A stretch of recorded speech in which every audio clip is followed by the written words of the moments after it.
అమ్మవారి యొక్క 45వ నామం పదద్వయ ప్రభాజాల పరాకృత సరోరుహాయై నమః.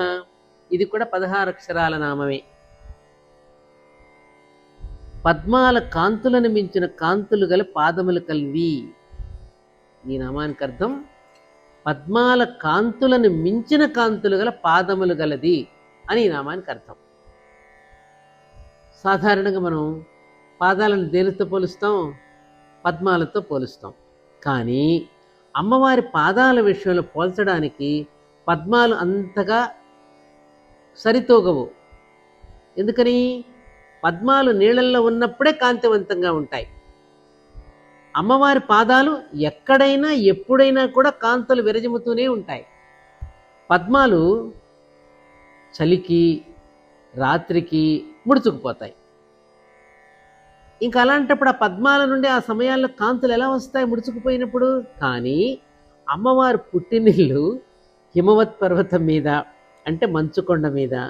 అందుకే పుట్టిన దగ్గర నుండి కూడా చల్లదనం ప్రభావం అమ్మవారి పాదాలపై ఉండదు. ఇక మెట్టినిల్లేమో కైలాసం, అది అంతే.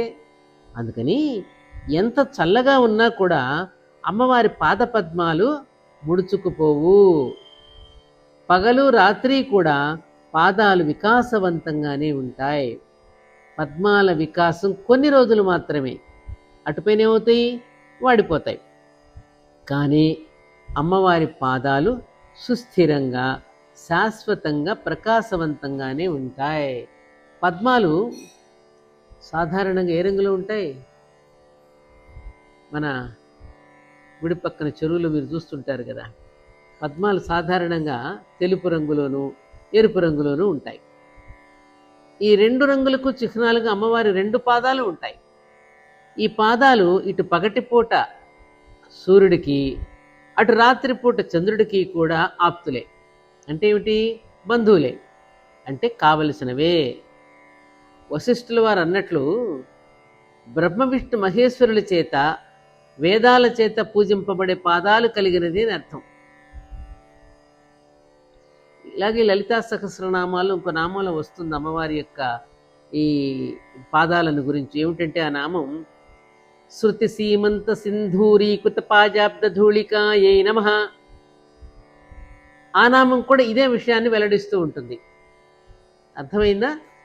పదద్వయ ప్రభాచాల పరాకృత సరోరుహ అనే నామాన్ని జపిస్తే మీరు కూడా ఈ మధ్యన ఏమిటంటే పెడిక్యూర్లా అన్న చేయించుకుంటూ పాపం పాదాలను ఎప్పుడు కూడా పరిశుభ్రంగా ఉంచుకోవడానికి చాలామంది ఆడవాళ్ళు తిప్పలు పడుతూ ఉంటారు కదా పెడిక్యూర్స్ చేయించుకుంటే.